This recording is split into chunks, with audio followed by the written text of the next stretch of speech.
El objetivo de la asociación, una era procurar la integración social, familiar, no dejar que la persona ciega se desuna, se separe de estas cosas, ¿no?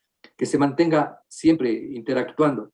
Pero para ello, la gente ciega necesita argumentos y herramientas que le generen esa confianza, de saber que está siendo aceptado, de saber que puede hacer algo, ¿no? Entonces, en ese sentido, nosotros teníamos que rehabilitar, capacitar a las personas.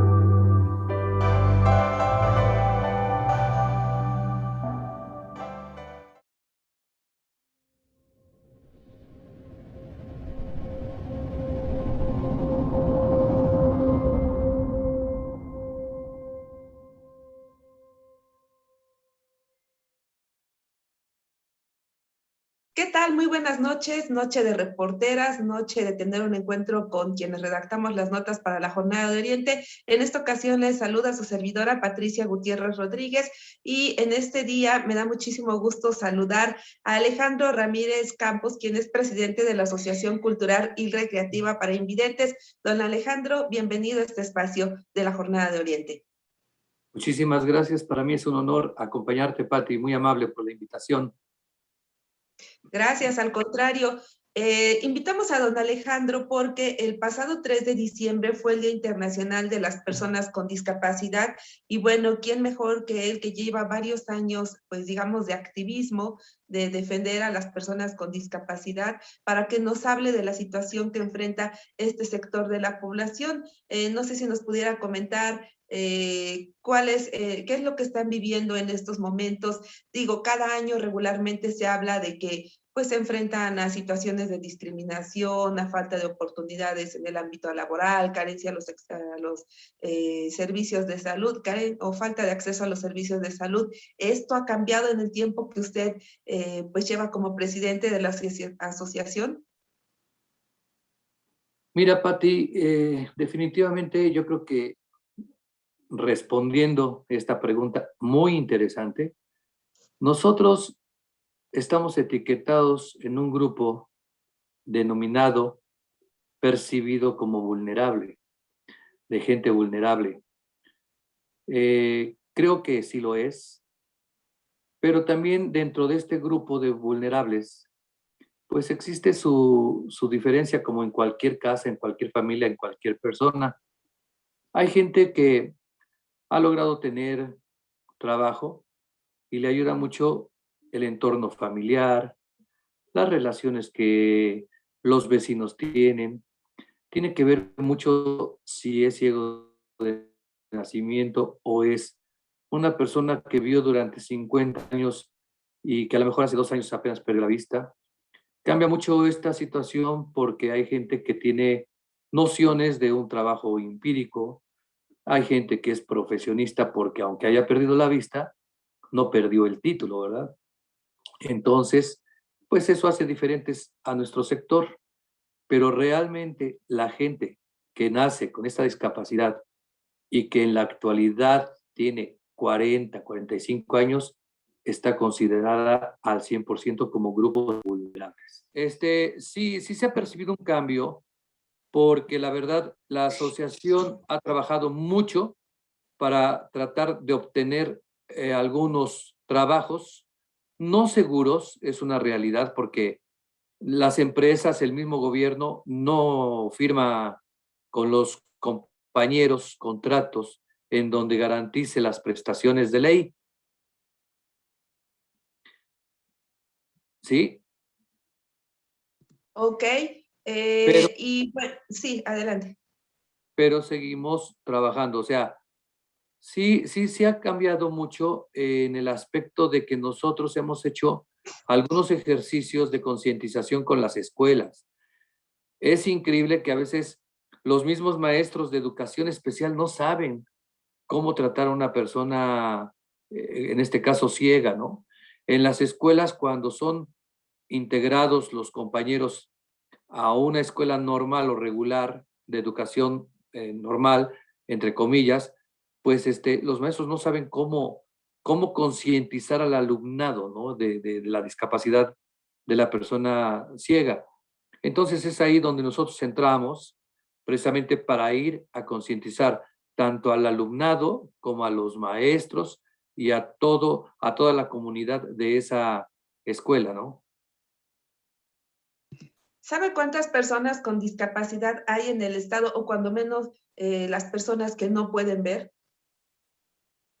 Pues se tiene un estimado de aproximadamente más de 6,000 personas en el estado, de las cuales visibles, entre comillas, son 3,000. Y pues sí, el gran problema es que aquí en la periferia de la ciudad donde estamos, pues es donde más camina la gente, más ambulantaje y más comercio informal y más trabajos y economía informal enfrentamos. Ujú, claro. Y en esta economía informal también están inmersos algunas personas ciegas. Claro, o sea, tenemos compañeros que, por ejemplo, cantan en la calle con una bocina o con la guitarra y pues es un comercio informal, ¿no? O sea, estar pidiendo a la gente su caridad, una ayuda, eh, pues es un comercio informal. Otro comercio informal es la compañera o compañero que vende pulseritas o cualquier otra cosa y que con que se siente simplemente en la orilla de la catedral, ya es un comercio informal, una economía informal, ¿no? Claro, y tienen que recurrir a esto porque las oportunidades en el ámbito formal son muy limitadas. No sé si nos quisiera contar, si no quiere comentar de qué dependencia, pero algo que me relataba vía telefónica hace unos días, que hay una persona que estudió psicología, trabaja en una dependencia estatal porque no pudo conseguir un trabajo en la rama que él estudió. Es correcto, tenemos un compañero que se graduó, por ejemplo, es licenciado en pedagogía. Ujú.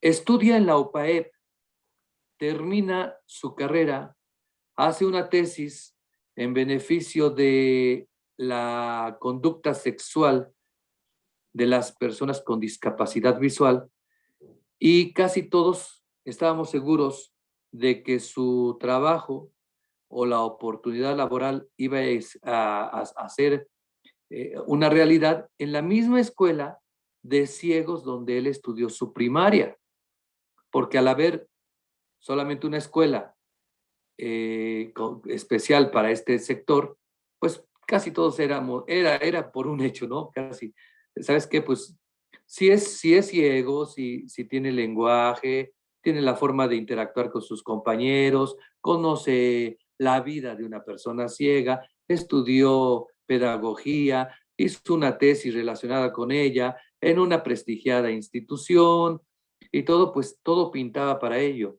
Sin embargo, se cansó de tocar en las puertas de la Secretaría de Educación Pública, fue a la escuela donde él le estoy comentando, buscó otras alternativas, como es el CRE, como es instituciones así de rehabilitación, y Sí. que cree que ni una, más de 3 o 4 años batallando con esta incesante búsqueda.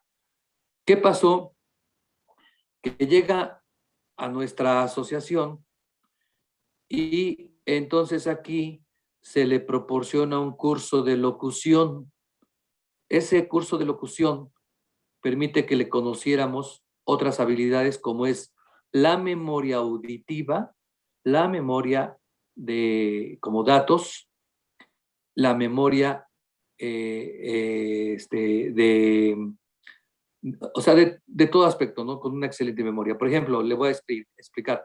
La memoria auditiva es reconocer los timbres de la gente que le habla a uno, por ejemplo, que es la que nosotros desarrollamos mucho. Cuando la gente nos dice, a ver, ¿quién soy? No es porque nos quiera poner a prueba porque sepamos que por su cara o por su rostro, ¿no? Sí. Sino es por su timbre de voz. Es Ujú. la memoria auditiva. La memoria de datos es no distorsionar la información que se le está confiando. Por ejemplo, que hable yo a la oficina y que diga, llego 10 para las 3.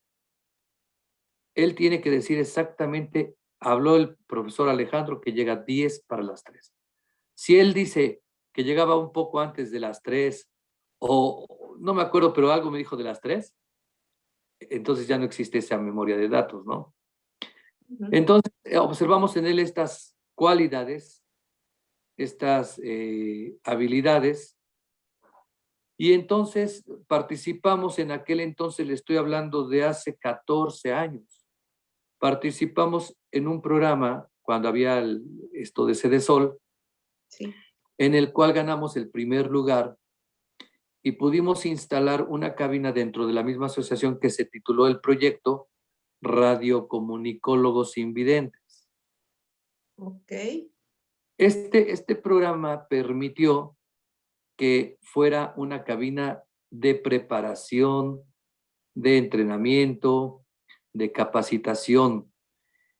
De este cerebro, de esta cabina, dependían 8 radios móviles, los cuales para poder realizar nuestro trabajo fueron asignados para detectar el comportamiento, la conducta social, la conducta de los meseros, del transporte, y salíamos a la calle, obviamente con una infraestructura que sería muy largo de contar, pero bueno, para ir a grandes rasgos, sería que íbamos, por ejemplo, a tomar un camión. Si el camión no nos levantaba, esto era reportado inmediatamente a esta cabina, que obviamente era atendida por una persona ciega que estaba en capacitación.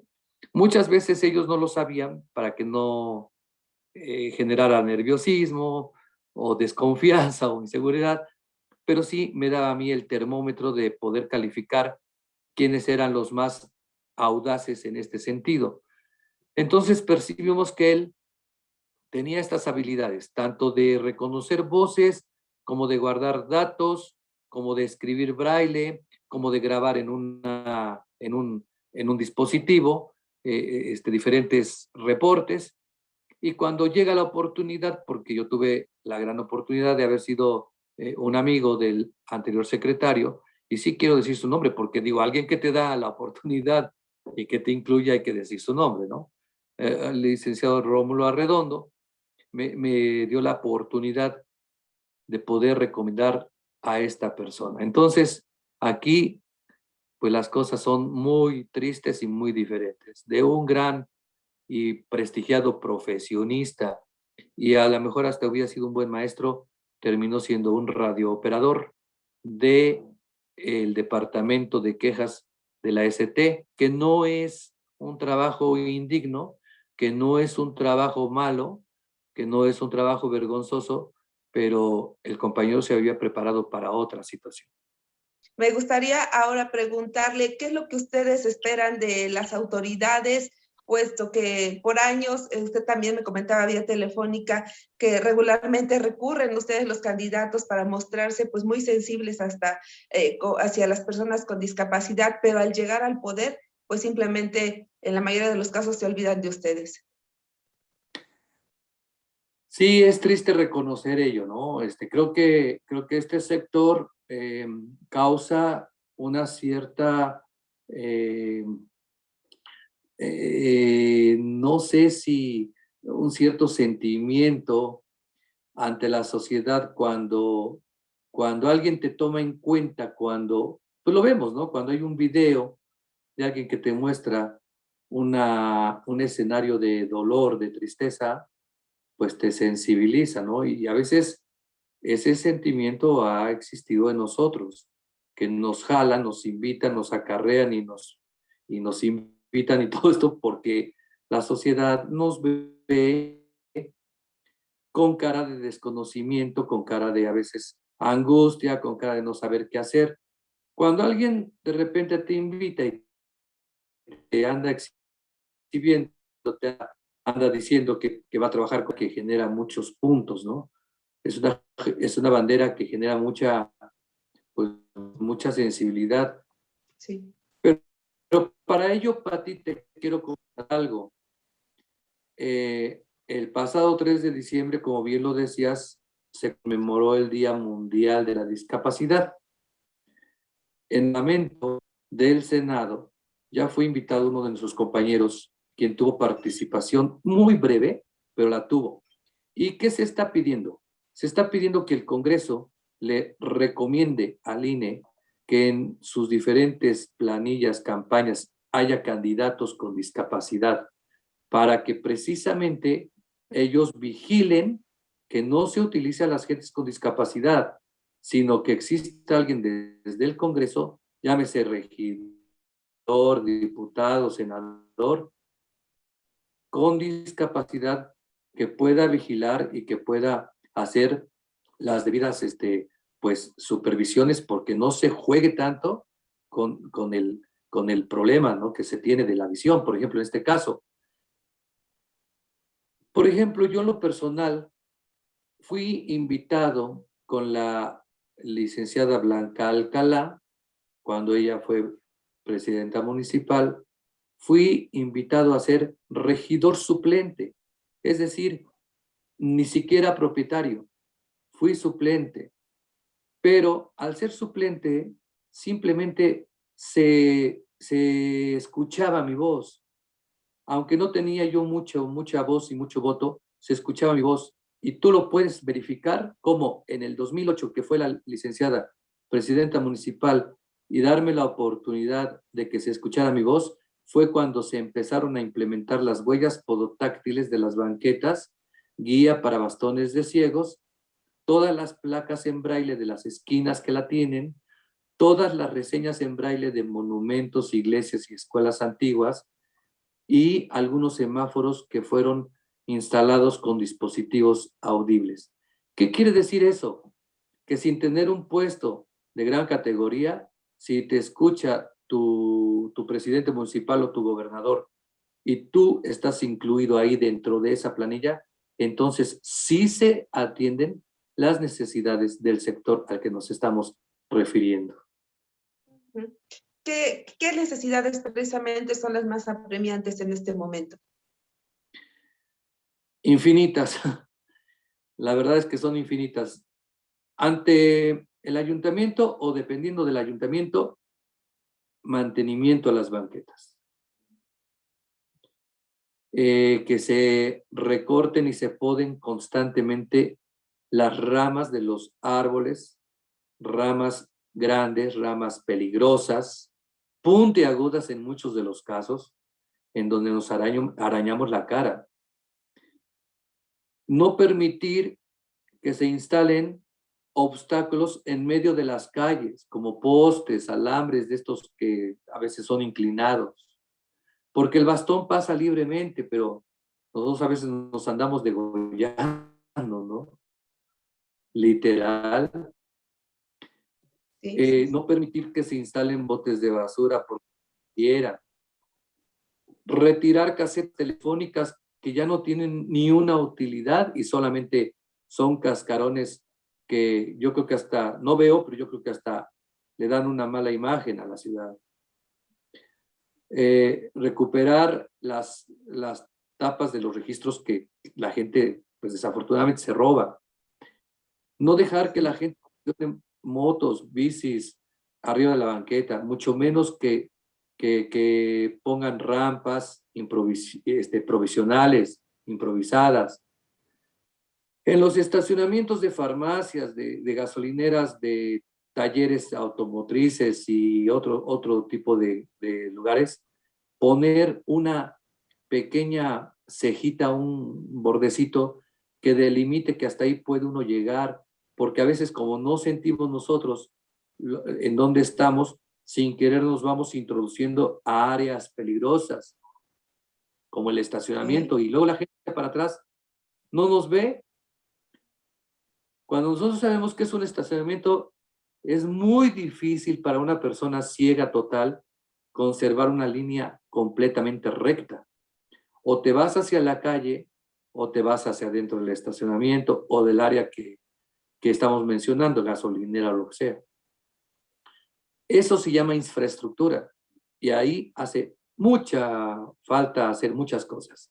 En cuestiones de las ciclovías, pues nos robaron a nosotros Sí, literalmente un espacio en donde a nosotros nos baja el transportista y no sabemos si hay ciclovía o no. Muchas veces bajamos y exactamente pones el pie donde está el riel, por decirle de alguna manera, y o una de dos, o te vas hacia el sí. transporte que acabas de bajar, o te vas hacia adelante, con el riesgo de que venga una bicicleta, venga una motocicleta. Podemos estar muy amenazados en ese aspecto. Hay quienes deciden no salir por el miedo a todos estos peligros a los que se enfrentan en el día a día. Sí, claro que sí. Sobre todo la gente que es ciega, que es adulta mayor, que es diabética. Imagínate cuántas cosas ya te dije. Como Sí, sea gente joven, la gente de mediana edad, la gente que solo es ciega, pues se sigue atreviendo a retar al destino en esta parte, ¿no? Sabe que puede quedarse en su casa porque muchos de estos casos son los proveedores del hogar, ¿no? Entonces, no se lo perdonan ni tampoco se limitan a pesar de saber y estar conscientes que representa un serio problema, un reto, algo grande, ¿no? ok. Bueno, y disculpe, le interrumpí, ya no, iba a decirme sobre qué requieren del gobierno estatal y del federal también. Pues esto, ¿no? Que realmente se acerquen a instituciones como las nuestras. Mira, yo nunca me imaginé que en los estatutos, en los retos, en los proyectos de esta asociación, nunca me imaginé que funcionáramos como una bolsa de trabajo. Jamás, ¿no? O sea, ¿por qué? Porque el objetivo de la asociación, una era procurar la integración social, familiar, no dejar que la persona ciega se desuna, se separe de estas cosas, ¿no?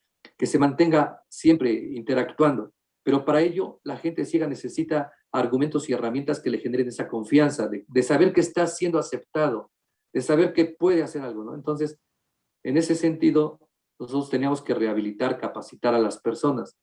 La capacitación para nosotros es todo lo que implique desde un inicio. Por ejemplo, un niño que no se sabe cepillar los dientes, un niño que no sabe amarrarse los zapatos, pues no lo va a poder hacer si tú no le tomas sus manitas, si no tienes la paciencia de enseñarle con sus dedos qué es lo que debe de hacer, porque él no ve a su papá cómo se amarra los zapatos. ¿Sí me explico? Claro, sí, sí, sí. Esa es la capacitación. No te va, si tú le dices lávate los dientes, no vas a ver cuál es el cepillado porque no sabe, no te imita, no tiene forma. Si tú le dices, toma bien la cuchara y no hagas eso, él no sabe qué es eso. O sea, todo lo que, si tú le dices, conecta mi cargador, no sabe qué es conectar, no sabe a dónde van a ir las patitas que está sintiendo, porque no conoce un enchufe. Todos Sí. los niños que ven a la edad de 4 años han visto muchas cosas de papá y mamá y entonces imitan, aprenden imitando. Así se peina mi papá, así se rasura mi papá, así así todo, ¿no? O sea, así come mi papá, así se sienta mi papá, así maneja mi papá, todo, mi mamá. Pero los ciegos de nacimiento no, entonces desde ahí viene una capacitación. Esta capacitación nosotros la entendemos como todo lo que se haga desde un inicio. La rehabilitación la entendemos y la aplicamos nosotros para rehabilitar los sentidos que trabajaban de otra manera y que a consecuencia de perder la vista ya no se pueden hacer. Por ejemplo, manejar una computadora. Por ejemplo, una persona que llega aquí, que digamos fue médico o que es ingeniero Sí, y por una diabetes perdió la vista, pues él cree que ya se le acabó la vida, ¿no? Llega aquí y te dice, es que yo me pasaba las horas y horas en mi computadora. Sí, lo puedes seguir haciendo, solo que hoy vas a necesitar auxiliarte de un sistema parlante, Ok. de un lector de pantalla. Y entonces, por ejemplo, la gente te dice, es que yo antes era difícil que se me hiciera tarde. ¿Por qué? Pues porque veía yo todo el tiempo el reloj. Pues hoy también lo puedes saber a qué horas vives. ¿Pero cómo? ¿Cómo si ya no veo el reloj? Sí, pero si la puchas aquí a este reloj, ¿sí se entiende? Sí. O sea, tú ya le vas dando unas formas diferentes con tecnología, como sea, para suplir, para recuperar un poco de la vida que él llevaba antes. Esa para nosotros es una verdadera rehabilitación. Volver a hacer que las personas recuperen un poco de lo que creían tener perdido. Y lo vemos, ¿no? Cuando tú haces un tobillo, no te dicen ven a capacitación, te dicen ven a rehabilitación. Es decir, que vuelva a funcionar tu pie como antes. Y así funcionamos. Y yo te decía, nunca nos imaginamos que al hacer este tipo de ejercicios, pues íbamos a tener buena relación con empresarios, con amigos, con la sociedad civil, con el mismo gobierno del estado, con el ayuntamiento, con diferentes instituciones, personas y dependencias, las cuales iban a aceptar, no del dedazo, no del amiguito, no por compasión, sino el más hábil, el que se pueda preparar, el que reúna el perfil y el que pueda ser precisamente una persona que genere confianza, que permita abrir más puertas. Esa es la persona que vamos a enviar, el más capacitado, el perfil más aceptado y más capacitado. Ok.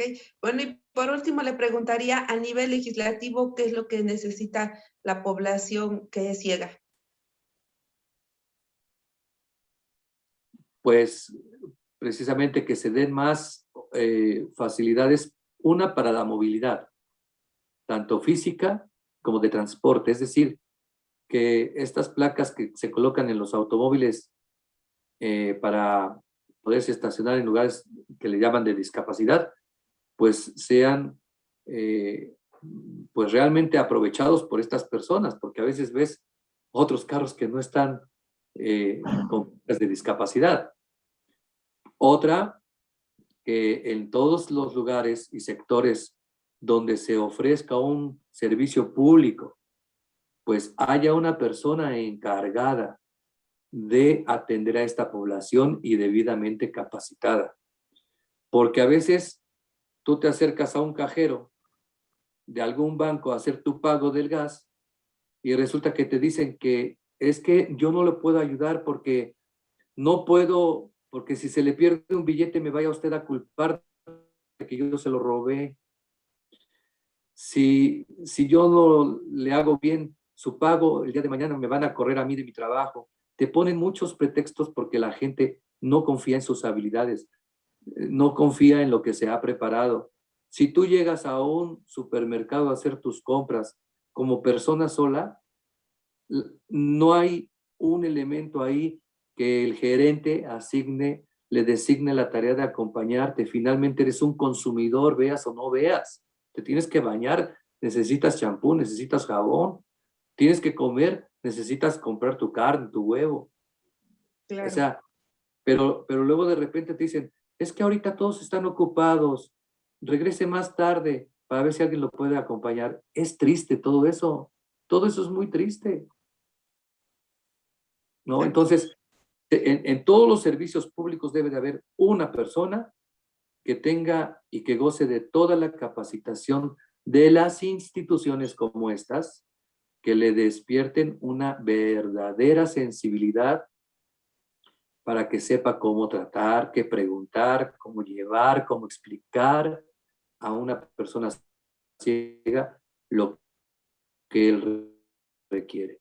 En todas las dependencias, llámese llámese farmacia, llámese supermercado, plaza pública, teléfonos, en todos lados debe de haber una persona. Y no es necesario que sea un máster de la situación.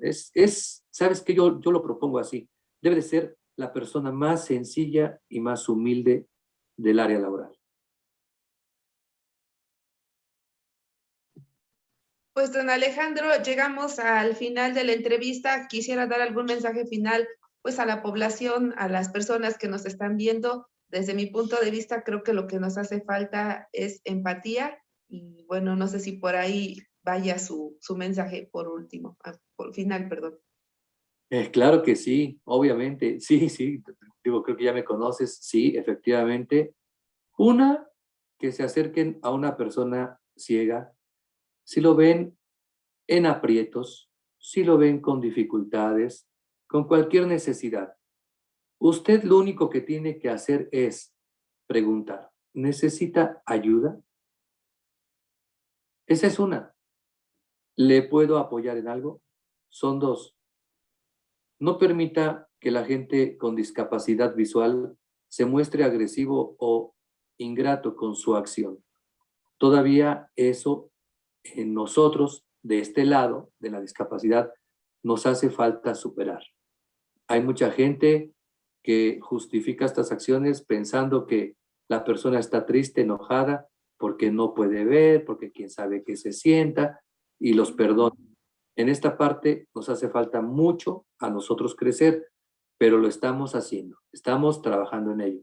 Y por último, pues cuídese mucho, la discapacidad no es contagiosa, acérquese con confianza y pues que se nos den mejores tratos y que quien tenga que escucharnos, que abra sus oídos. Estamos en calle 9 Sur, 1703, timbre de invidentes, de 10 a 3 de la tarde de lunes a viernes.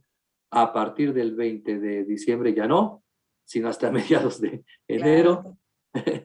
porque también También tienen derecho al descanso, claro. y nosotros no hemos descansado en toda la pandemia, Pati. Yo en lo personal, una semana después del día que se anunció la pandemia, no dejé de venir y le agradezco a Dios, creo que está dándome el permiso necesario porque alguien tiene que hacer esta chamba. Entonces yo, la verdad, soy una persona muy agradecida, muy comprometido con este sector. Sé muchas veces que nosotros los que levantamos la mano, como en todo, podemos ser gente ya mayor, podemos gente que ya tiene a lo mejor muy poco que hacer en esta vida, a lo mejor ya tienes tu vida resuelta, pero hay otras generaciones que vienen atrás. Por ellos estamos trabajando a todo lo que da. Perfecto, don Alejandro, y se le reconoce esa labor. Bueno, pues agradecemos a todo el auditorio que nos acompañó esta noche y bueno, les recordamos que tuvimos la plática con Alejandro Ramírez Campos, quien es presidente de la Asociación Cultural y Recreativa para Invidentes. Que tengan todos muy buen descanso. Recuerden que mañana jueves pueden ver la retransmisión de este programa en nuestras redes sociales de la Jornada de Oriente a las 6 de la tarde y a las 7 pues los invitamos a continuar en la programación con el programa Diálogos y Debates. Que tengan todos una buena noche. Hasta luego. Buenas noches. Buenas noches. Recording stop.